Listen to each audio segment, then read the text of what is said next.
High school policy has taken a lead role away from a theater student who identifies as transgender male. Up next, a Texas high school finds itself in the middle of a controversy after stripping a transgender identifying student of the ability to perform a role that aligns with their gender identity rather than their biological sex. Take a listen to some local news coverage of this event that's getting a lot of attention online, and then we'll discuss it because my take's probably not what you expect. Sherman High school policy has taken a lead role away from a theater student who identifies as transgender male. News 12's Aaron Pillay spoke with family on how this rule is impacting their student.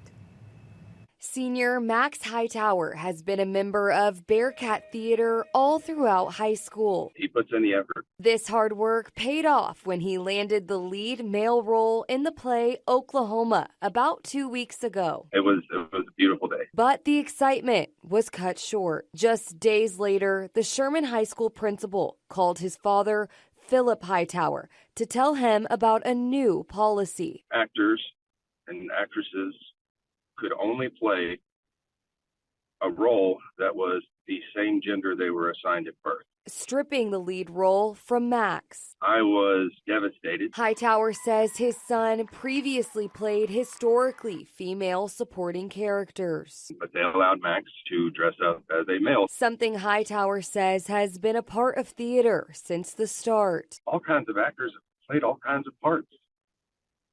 I mean, I grew up watching Miss Doubtfire. Hightower thought losing the role would crush his son. I expected him to be crying, but no, Max is a fighter. In a statement, the district says the whole show needs to be postponed because of sexual content and profanity, adding there is not a policy on how students are assigned to roles.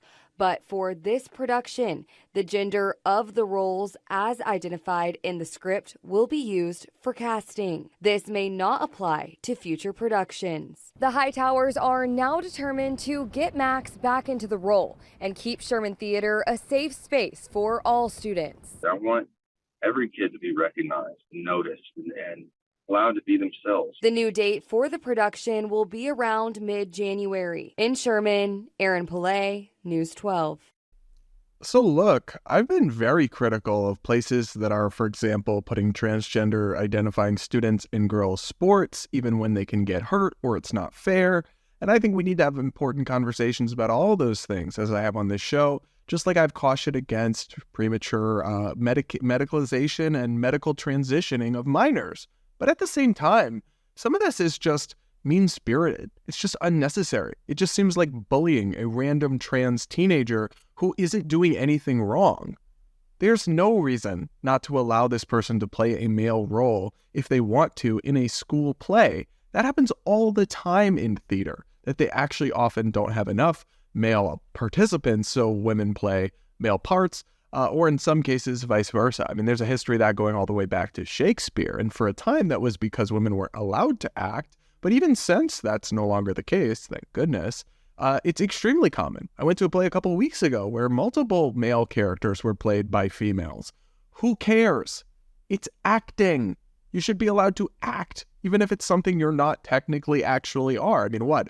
Is a Peter Pan, can Tinkerbell only be played by an actual fairy? Because I guess we're not going to have a production anytime soon. For me, this is just another example of the culture war over these issues going too far. The pendulum swinging too abruptly back in the backlash. People feel up in arms about the trans activism going too far and all the ways I've cataloged on this show. And so they're just pushing back and they're swinging to opposite extremes. But that's really unfortunate, right? We should be able to have a nuanced conversation about these issues and land somewhere reasonable in the middle, not be reactionaries and just in all cases, we've got to reject everything, and who cares if it hurts innocent random high schoolers who just want to be in a school play.